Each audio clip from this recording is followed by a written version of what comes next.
Journalists across the country have been writing editorials in support of impeachment, which poses the serious danger to Donald Trump that someone might read one of them. The New York Times, a former newspaper, published an attention-grabbing and emotionally powerful ad for a luxury hotel in Key West that really did look lovely. But on another page, there was some soporific call for the president to be brought down. Times editor-in-chief Blithering Prevarication III wrote, quote, "Donald Trump poses an urgent danger to this country by doing whatever it is they're claiming he's done now. Never before has a president used government resources to investigate the campaign of an opposition candidate, and if he's not stopped, he might soon be using dishonest means to get warrants to spy on American citizens, which is absolutely unheard of, at least by anyone who gets their news from this paper.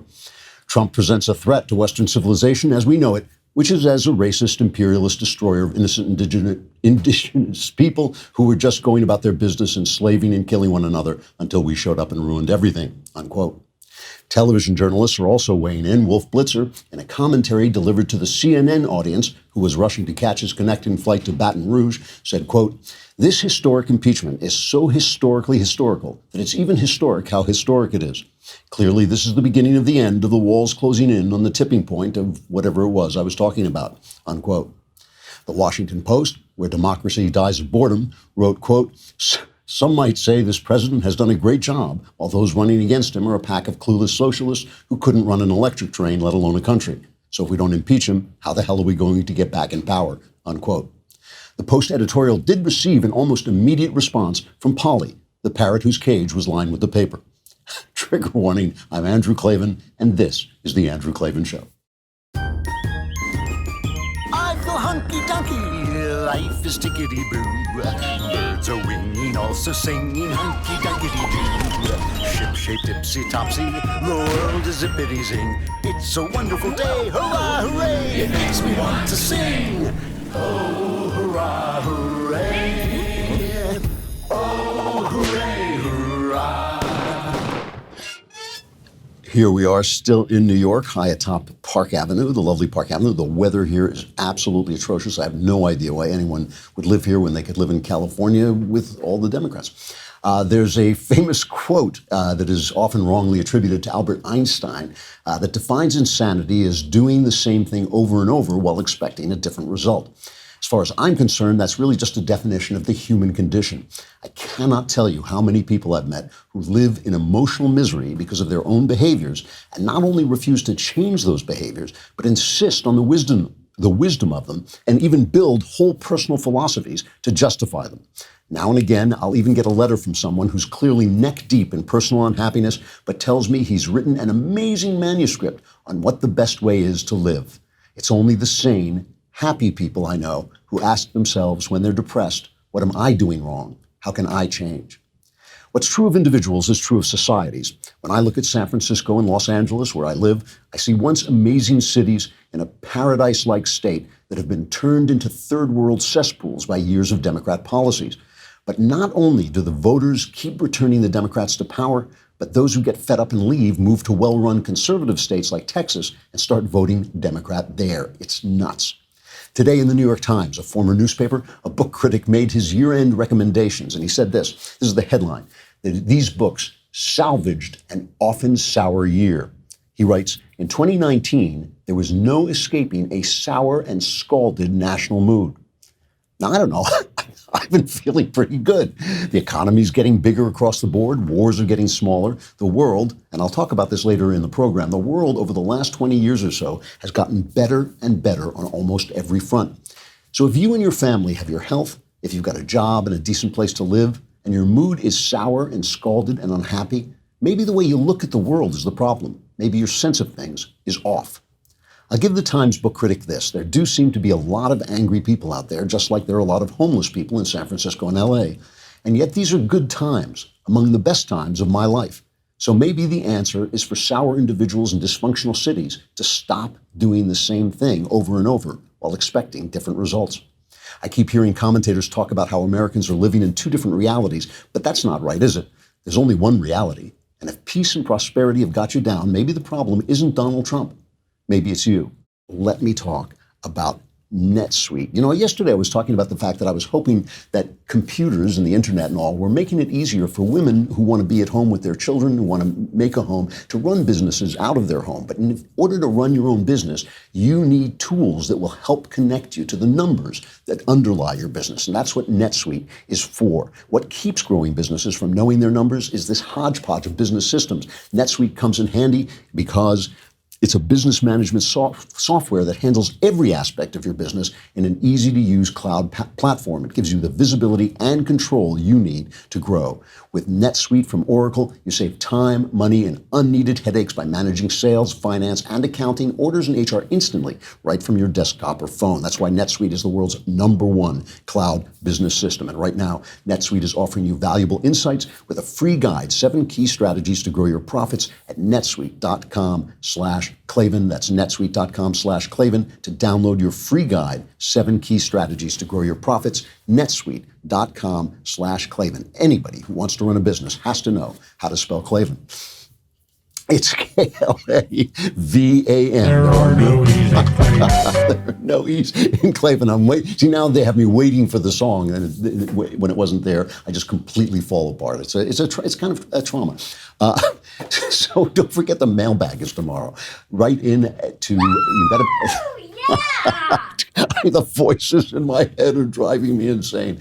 You have to be a subscriber to dailywire.com to get your questions answered. To go to dailywire.com. And I'll tell you, in a little while, I have a holiday offer for subscriptions that will help you out. But go and subscribe so you can be in the mailbag. You can ask me anything you want. You can ask me about religion. You can ask me about politics. You can ask me about your personal life. And all my answers are guaranteed 100% correct and will change your life. For the better, you're just going to have to find out. But that's the mailbag tomorrow. So get your questions in right now. Go to dailywire.com. Go to the podcast section. Go to the Andrew Klavan podcast. Hit that little mailbag button, and you can send your questions in if you're a subscriber. Let me begin with this. There was a piece in the Wall Street Journal this morning by a guy named Johan Norberg, who's a senior fellow at the Cato Institute, and he's written a book called Progress, 10 Reasons to Look Forward to the Future. He says the 2010s have been the best decade ever. The evidence is overwhelming. Start with the United Nations Development Report. Now, the funny thing about this report, because I read part of this report, is it's a warning about inequality, but it plays down this.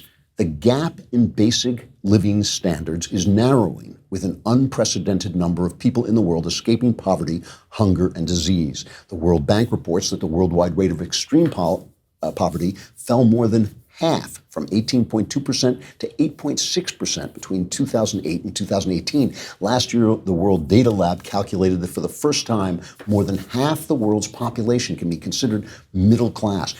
Think about that for a minute. Just pause for a minute and think, actually cast your mind back to actual history, not make-believe history where Columbus comes and kills everybody, but actual history where people are living in squalor, which is the way humankind has been living for most of its existence and throughout most countries of the world. It's just an amazing thing when you think about it. I mean, I've seen these places, these third world places where people still live in huts, but that is changing if for the first time more than half the world's population can be considered middle class. Health progress, he goes on to say, has been remarkable. People have better access to water, sanitation, healthcare, and vaccines. The incidence of malaria in Africa declined almost 60% from 2007 to 2017, and antiretroviral therapy reduced HIV/AIDS deaths more than half. Global life expectancy increased by more than 3 years, mostly thanks to children not dying anymore. We were talking a little bit about that yesterday. The global mortality rate for children under 5 declined. It's just, all of these things are just unbelievable. But the one last stat I want to get to is that the environment is improving, all right? At a certain point, developed countries start polluting less. This is really important. Death rates from air pollution declined by almost a fifth worldwide and a quarter in China between 2007 and 2017. Rich countries use less basic materials. Global warming remains a challenge, he says, but wealthy societies are well positioned to develop clean technologies and to deal with the problems of a changing climate. What is a realistic attitude toward this? Hooray? Maybe zippity-doo-dah, Yahoo, something like that, something like that. Here's Greta Thunberg with her reaction. This is all wrong. I shouldn't be up here. I should be back in school on the other side of the ocean. Yet You all come to us young people for hope. How dare you? You have stolen my dreams and my childhood with your empty words, and yet I'm one of the lucky ones. You know, I mean that is sad. It is How sad dare that you? How dare you? How dare you say this? But it is sad. It is sad that a child, a 16-year-old child, should feel this way. And you know, here's the thing. Recently, there was this kind of dust-up when remember that crazy leftist law professor at the impeachment hearing? She made a joke about Barron Trump, and Melania Trump said, you know, that she should be ashamed of herself. Everybody said, well, you didn't say anything about when your husband attacked Greta Thunberg. He's been kidding her about having anger management issues and telling her that she should relax. And the White House said, you know, this is different. Barron Trump is not a political figure. He's not bothering anybody. He doesn't appear anywhere. He doesn't make any speeches. He doesn't do anything. This is a political figure, but it's also a strategy. It's a strategy to defend a lie. The lie is that global warming is a disaster and we're all going to die in 12 years. And the strategy is to put a child up there and then say, if you attack her, you're attacking a child. But she's doing the work of an adult. She's doing the political work of an adult. And Time magazine made her like person of the year. Why anybody cares what Time? Does anybody even read Time magazine? It's this vestige, like wondering who won the Oscar. Who cares anymore? They're going to give it to the most politically correct person. They're going to make sure the right number of minorities get it and women and all this stuff. So who cares who wins an Oscar if that's what it is? Who cares who's on the cover of Time magazine if nobody's reading it? But here's the thing, and you know, Noel's got in trouble for this. He got in trouble for saying something about her mental state. But let's look, by her own account, at the age of 11, several years after learning about the concept of climate change for the first time, this is her saying this, she fell into a depression and became ill. She says, I stopped talking, I stopped eating. In 2 months, I lost about 10 kilos of weight. Later on, I was diagnosed with Asperger's syndrome, OCD, and selective mutism. That basically means I only speak when I think it's necessary. This is a girl who has been, in some sense, abused, emotionally abused. I mean, to tell your children that the world is going to end in 12 years, that everything is falling apart and everything is going bad, when, in fact, everything is getting better, including the environment, including our ability to handle things like climate change, that's a sin. That is the wrong thing to do. You know, there was a perfect little metaphor for this, almost a novelistic little metaphor, when Greta tweeted out that she was going home and she was riding on the floor of an overcrowded train. And she put out this picture of her sitting with her on the floor with her luggage. And the railway company, this is in Germany, the railway company tweeted back, Dear Greta, thanks for supporting us railroaders in the fight against climate change. We were happy you were traveling with us and with our 100% sustainable electricity. And then he added, it would have been even nicer if you had also reported how friendly and competently you were taken care of by our team in your seat in first class. She got caught up, and it's a perfect little metaphor for this person who sees herself on an overcrowded train sitting on the floor among her luggage, like she's in some third world country on top of a bus, when in fact she's sitting in a seat in first class. I mean, that's a perfect metaphor for Greta Thunberg. And you know, their strategy works because if you attack her, there is something, even I feel bad when you attack her, but in fact, she's just a tool. She's being used at her expense, which is just a cruel and rotten thing to do. And the fact is, look, adolescent young girls are catastrophists. Every single one of them. I've never met an adolescent young girl who wasn't overdramatic, you know. And so this is a girl who's been led to be overdramatic, who's been told things are going down the drain. But the thing is, the entire Democrat Party is a 16-year-old girl. As far as I'm concerned, the entire Democrat Party is a 16-year-old girl. He's right. You know that? That's what this impeachment thing is about. Let me just show you what I mean. Let's go to Knucklehead Row, the op-ed page of the New York Times. Oh, hey, hey, oh, hey, ho, let's go waltzing down to Knucklehead Row. Thomas Friedman, one of the chief knuckleheads on Knucklehead Row, he was answering an op-ed talking about impeachment and how we shouldn't impeach. Here's his response.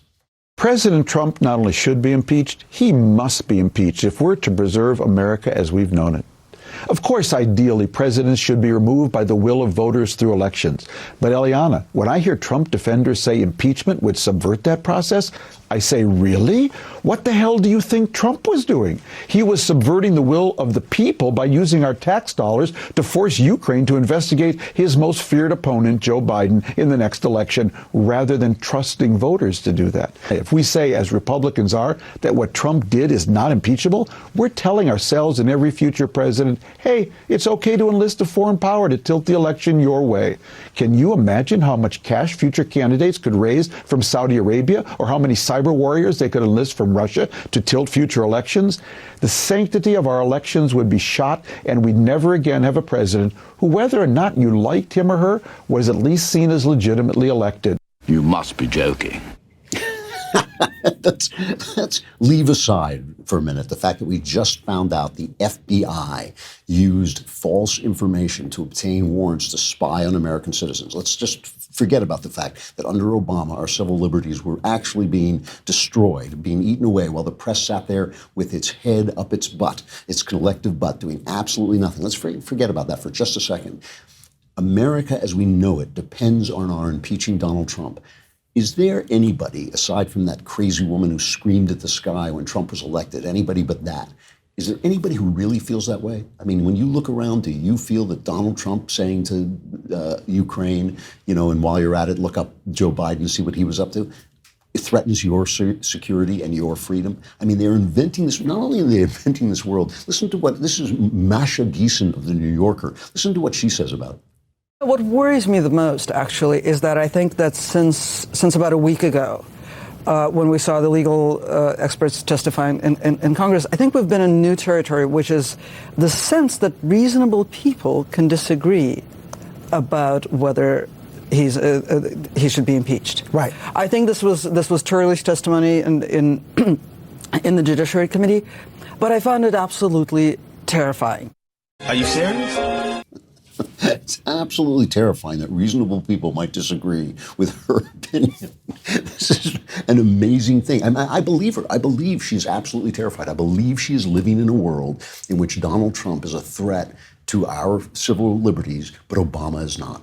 And again, I don't think there are two realities. I think I'm right and she's wrong. I think it is a true threat to our civil liberties when the FBI spies on American citizens, lies to get authorization to spy on American citizens in order to thwart a political campaign. I think that's a real threat. I think what Donald Trump did, a little sloppy, a little bit of a big mouth, not so much.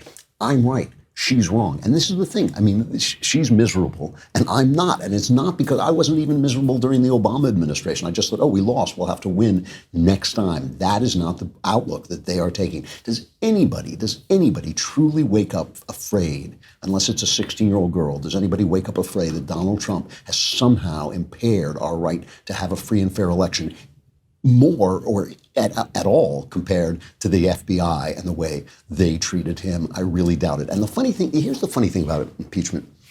Not only do I disagree that Trump's behavior is impeachable, but I think you could really look at the whole thing from the absolute opposite angle. And I will do that in just a second. But first, let me talk about CarShield. Because, the other day, I'm sad to say this is true, I pressed the wrong button on my automatic garage and the door came down and hit my car. Anytime your car can get those kinds of annoying little damages that have to be fixed, and their cars are they're like computers on wheels now. They have electronically controlled transmissions, touch screen displays, dozens of sensors, and all of this stuff is expensive to fix if it breaks. CarShield has affordable protection plans that can save you thousands for a covered repair, including computers, GPS, electronics, and more. You get to choose your favorite mechanic or dealership to do the work, and CarShield takes care of the rest. They offer complimentary 24/7 roadside assistance and a rental car while yours is being fixed. CarShield has already helped over 1 million customers. You can be one of them. Whether you have 5,000 miles or 150,000 miles on your car, it's inevitable something will break and you can get this kind of protection. Don't wait until your check engine light comes on. Get covered by CarShield today. Call 800-CAR-6000 and mention code Andrew, or visit carshield.com and use code Andrew to save 10%. That's carshield.com, code Andrew. A deductible may apply. The funny thing is that the Democrats are basically threatening to turn the tables.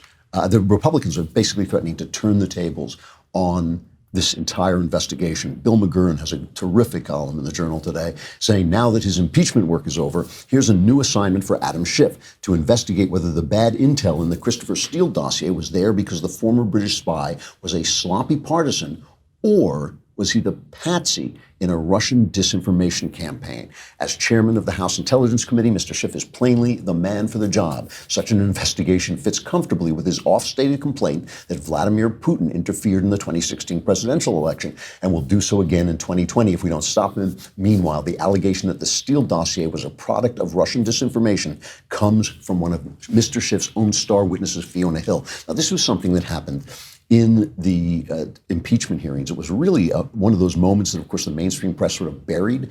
But Adam Schiff was trying to get at, the myth that the Democrats spread around and that Mueller helped spread was that Vladimir Putin was trying to get Trump to win and Hillary to lose. And I said from the very beginning, that is absolutely absurd. Everyone knew, including me, everyone knew Hillary Clinton was going to win. There was no way Vladimir Putin had any idea that Donald Trump could win because nobody had any idea Donald Trump could win. So I speculated, well, what was he doing? He's obviously just screwing around with our election. And their own witness, Fiona Hill, said the same thing. Here she is. The Russians' interests, frankly, are to delegitimize our entire presidency. So one issue that I do want to raise, and I think that this would resonate with our colleagues on the committee from the Republican Party, is that the goal of the Russians was really to put whoever became the president, by trying to tip their hands on one side of the scale, under a cloud. So if Secretary, former First Lady, former Senator Clinton had been elected as president, as indeed many expected in the run-up to the election in 2016, she too would have had major questions about her legitimacy. And I think that what we're seeing here as a result of all of these narratives, as this is exactly what the Russian government was hoping for. If they seed misinformation, they seed doubt, they have everybody questioning the legitimacy of a presidential candidate, be it President Trump or potentially President Clinton, that they would pit one side of our electorate against the other, that they would pit one party against the other. See, this is the thing, and I said this from the very beginning because it has to be true. It's the only way the story makes sense. Vladimir Putin has been messing with our elections forever. They do all this kind of, they take out ads and they do whatever they can to disrupt things, right?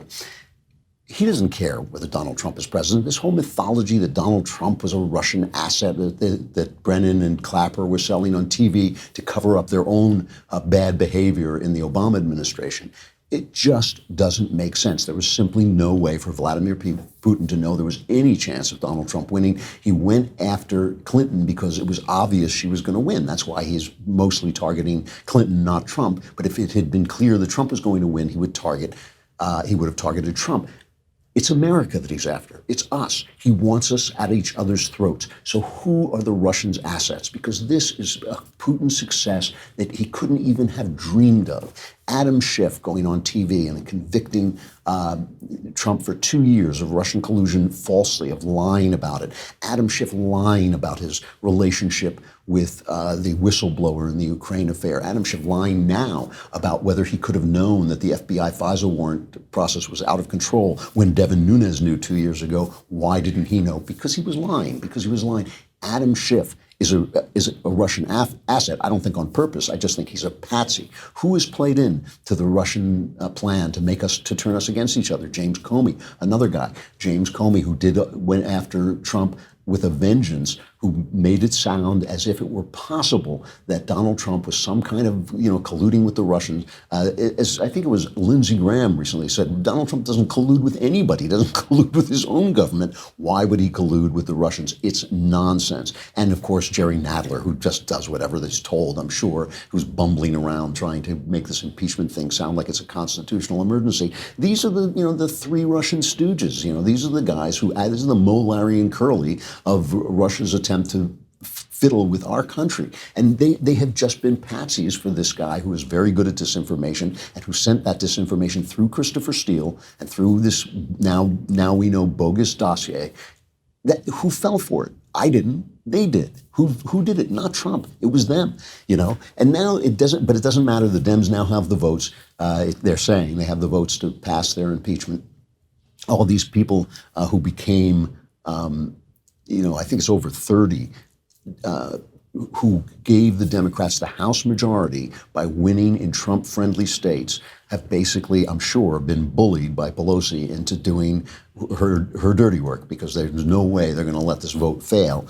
And I think that, they're in trouble. I mean, we saw Alyssa Slotkin. This is the clip of her speaking to the crowd, fighting with protesters who turned up. Now, a lot of union guys showed up and were cheering for her, but there was a substantial, she's in Michigan, and it's a Trump-friendly state, and a lot of Trump supporters showed up and were really giving her a hard time as she fought to explain herself. Some of my colleagues came out in support of an impeachment, frankly, when they were sworn in, January 3rd. That was one of the first things that some people did. A whole other group of folks came out around the time of the Mueller report and the Mueller testimony. And I did not think that, the events of that, or the actions of that time, were worthy of an impeachment inquiry. And I think because I thought we needed to let the election of 2020 decide what was going to happen in our country. On the very basic facts that the President of the United States came out, and his lawyer came out and said very specifically that they had reached out to a foreign power and asked him for information on political rights. So that's what she's walking into. I admire her for going out and explaining her point of view. I admire her for facing the crowd. That was the right thing to do, and good for her for doing it. I'm sure she's an evildoer. She's just in a situation where she has to do that, or she'll get no campaign funds from the Democrats. Here's Lindsey Graham, though, talking about the way he sees impeachment. He's now become a powerful force for this as this Senate trial approaches. This cut 11. I have nothing but disdain for this. I'm trying to make myself clear. What you're doing in the House is bad for the presidency. You're impeaching the President of the United States in a matter of weeks, not months. You had a 2-year investigation. That wasn't enough. I think this whole thing is a crock. You're shutting the president out. The process in the House, any partisan group could do this in the future. You're weaponizing impeachment, and I want to end it. I don't want to legitimize it. I hate what they're doing. What he's talking about, too, is he's talking about just not even having witnesses at the trial, just using the House testimony that from their hearings as the trial, and then throwing them all out. And then he's talking about investigating Hunter Biden and Joe Biden separately. And he's a friend of Joe Biden, so when he talks about it, he may well mean it. Meanwhile, again, of these 2 points of view, reality or Democrat, the people are starting to side with reality. I mean, reality always has a voice, no matter how big the empire of lies is. Reality always has a voice. Weeks of congressional hearings and debate have failed to move the electorate on impeachment, according to the latest Fox News poll. At the same time, approval of President Trump's performance has climbed 3 points. It's 45% of voters approve of the job Trump's doing, up from 42% in late October. Over half, 53%, disapprove. That's about the same as what Obama had at this point. That lands the president almost exactly where he started the year. So this has moved the needle not at all as far as that goes. And that, like I said, that is where Obama goes. So I'm telling you, reality has a voice, and the people who do not see reality ultimately are going to get burned. I really do think that when you're living in this fantasy world that makes you miserable, it may be time to think about yourself, and maybe it's all you, and maybe it's not the world. Let me talk, before we take a quick break, let me talk about our fantastic holiday deals, because I know you're out there shopping and walking from place to you're on the internet. But even so, you want the perfect gift for your loved ones. What is the perfect gift? What else? Of course, a Daily Wire gift membership. From now till January 1st, all Insider Plus gift memberships will be 25% off. That means your loved one will get all the fantastic perks, plus the majestic, unique leftist tears tumbler. But you will get the savings. You'll get them the gift, but you get the savings. That's 25% off all Insider Plus gift memberships. this holiday season. Give them a gift that they will thank you for all year long. Go to dailywire.com/gift to get your 25% off. Again, that's dailywire.com/gift to get your 25% off. Don't wait, because they will want to be in the mailbag, which is coming up tomorrow. So go on dailywire.com. Scream. You have to scream like that. That's the code. That's the password. You scream like that, and then you get a subscription, and then go to the podcast section, the Andrew Klavan podcast, hit that mailbag button, ask me anything you want. All your problems will be solved for the price of a subscription. Who else offers you a deal like that? We got to say goodbye to Facebook and YouTube. Good chance to come over to dailywire.com and subscribe.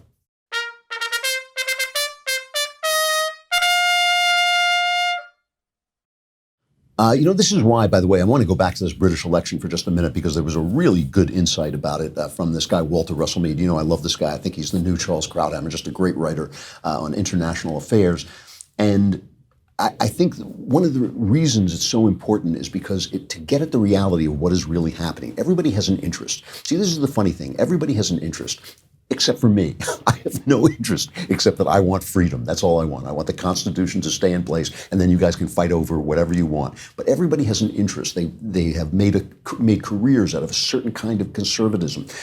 Maybe they have worked for a magazine that pushes a certain kind of conservatism, or they work for a magazine that pushes leftism, or whatever it is. And so everybody wants to seize what they want to see, but it's very hard to look through that and see what really is going on, what the people want. And Mead has a terrific analysis of this incredible defeat of the crazy Labour Party by the equally crazy Boris Johnson with the Conservative Party. What are the people saying? What were they saying when they elected Donald Trump? This is the thing that has so annoyed me about the never-Trumpers. And it really annoys me. Look, they're good people. It's not about them being evildoers or anything like that. It just annoys me that they don't pause and say, when everything I expected goes in another way, when everything I want is rejected by the people, what are the people saying? It's their country. It's our country. It belongs to the people who live in it. So to just say, I don't like Trump, go away, go be gone, Orange Man bad. That is not getting at the truth of what's happening to your country, your people,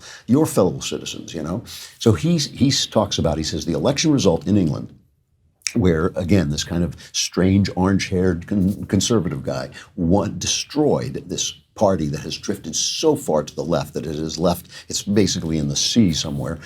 He says the election result demonstrates the power of the most disruptive force in global politics today. Jeremy Corbyn, the crazy anti-Semitic communist labor leader, the sort of Bernie Sanders of Britain, he misdiagnosed that force as a rejection of capitalism. It's more subtle. Voters around the world want the prosperity and opportunity that global capitalism provides, but many fear and reject the social consequences of the free market. This is the argument I get in with Ben all the time, right? You just can't say, people's communities are being destroyed by global capitalism, but I like global capitalism, so we don't have to do anything about it. We don't have to deal with these people. They have a vote. It's their country. And when you leave them starving and committing suicide, they're going to vote the people you like out of office, and they're going to vote in people that you don't like. Large-scale, he goes on to say, large-scale immigration, job losses to automation and foreign competition, the unequal distribution of capitalism's rewards, and the financial instability and risk associated with innovation are all massively disruptive and inspire backlash, a global surge of populism and identity politics. From Hungary and Turkey to India and beyond, voters are embracing politicians who attack classic liberal political and economic values and vow to defend the cultures and communities this avalanche of change seems to threaten. Now, that's very frightening to people, right? It's frightening when people say, here's capitalism that has made the world, as we were discussing the first part of the show, it's capitalism that has made the world so much richer. It's capitalism that has put an end to poverty. It's capitalism that lifts all boats.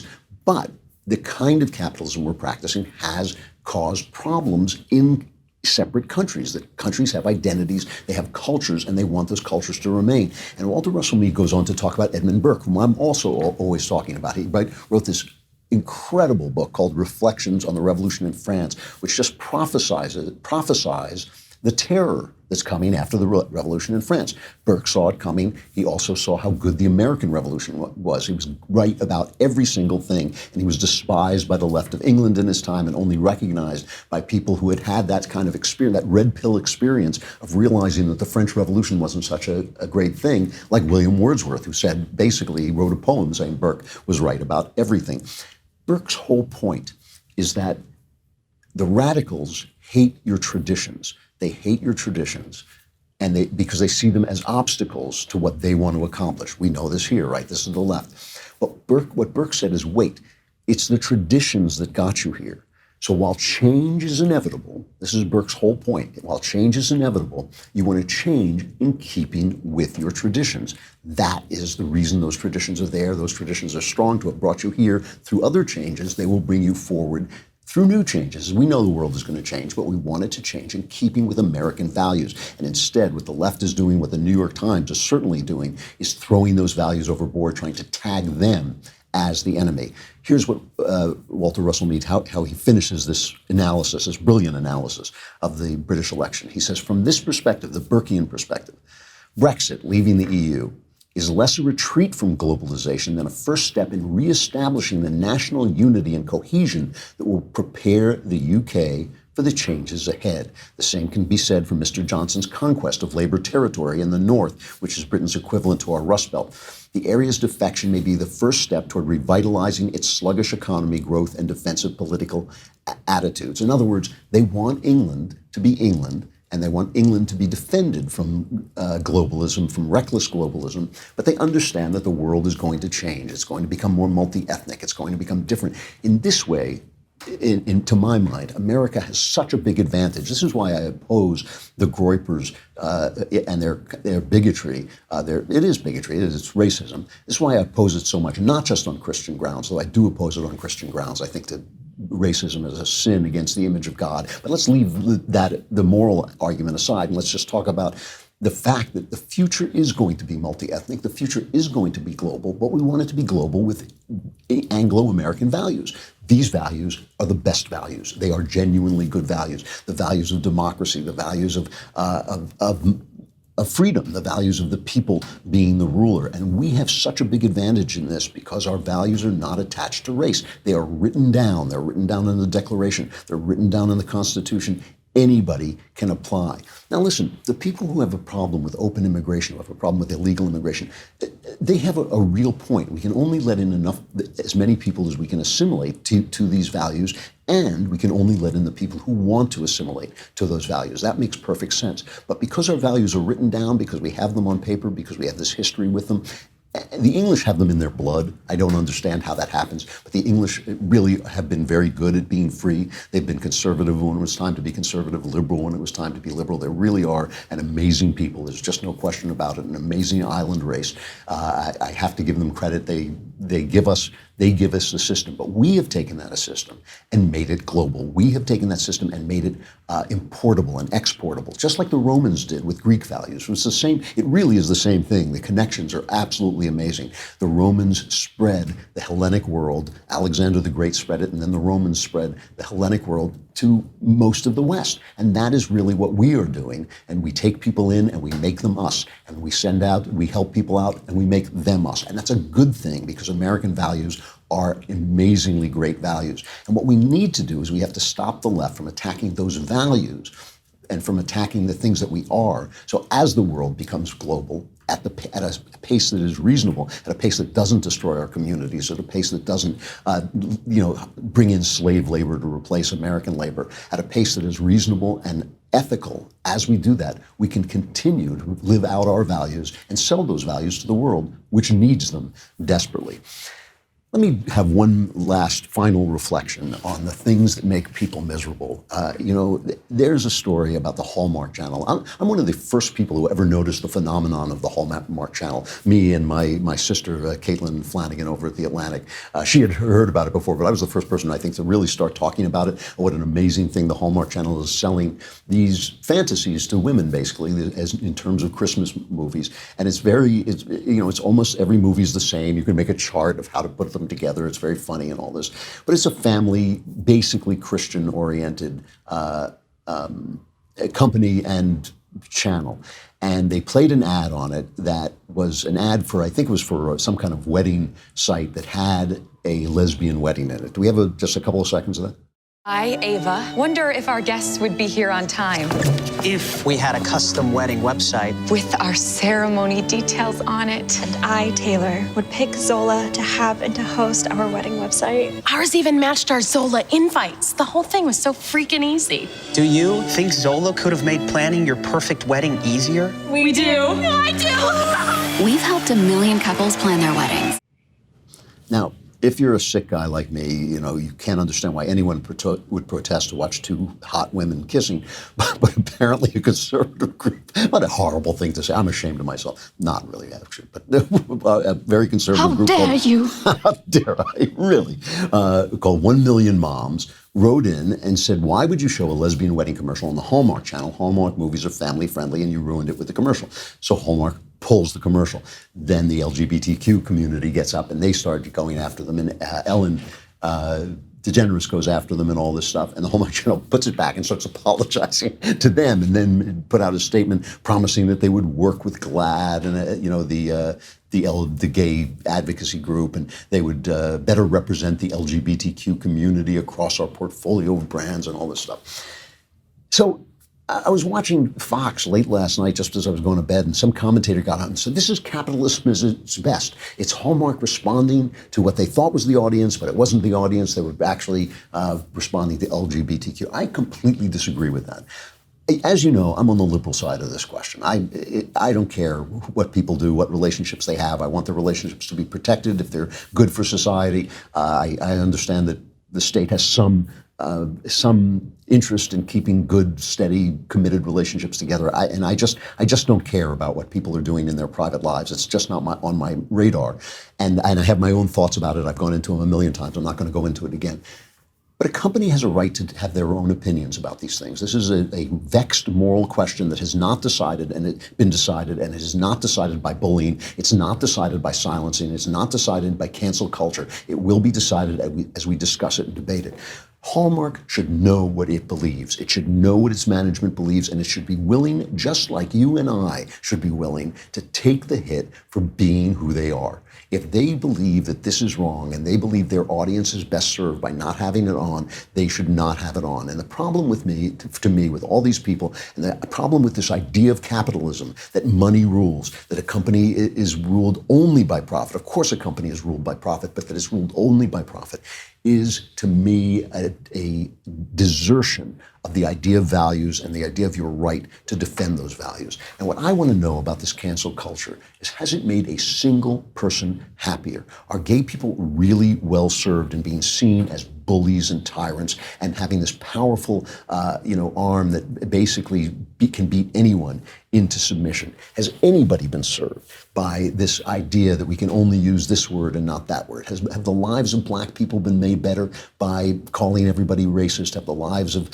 gay people been made better by bullying people out of their deeply held values and trying to run people out of business when they disagree? I don't think so. Why do we keep doing the same thing over and over and expect different results? This does not make the world better. It is simply self-righteous, sanctimonious bullying. And companies, I don't want them to go bankrupt, but I do think they have to stand up for, know what they believe, know what they stand for, and have the guts to stick to it, because it just is heartbreaking to me to watch our American companies sell out for $1 every single time. You can make plenty of money. You can make plenty of money and still believe what you believe. Maybe we should stop doing the same thing over and over and expecting different results. All right, I got to stop there. Don't forget the mailbag is tomorrow. Get your questions in if you want your life to go beautifully this holiday season, because it's the last mailbag before the new year. This is the last Klavan week before the Klavanless abyss opens up and you spiral into 2020. I'm Andrew Klavan. This is The Andrew Klavan Show. We will see you again tomorrow. Oh, hooray, hurrah.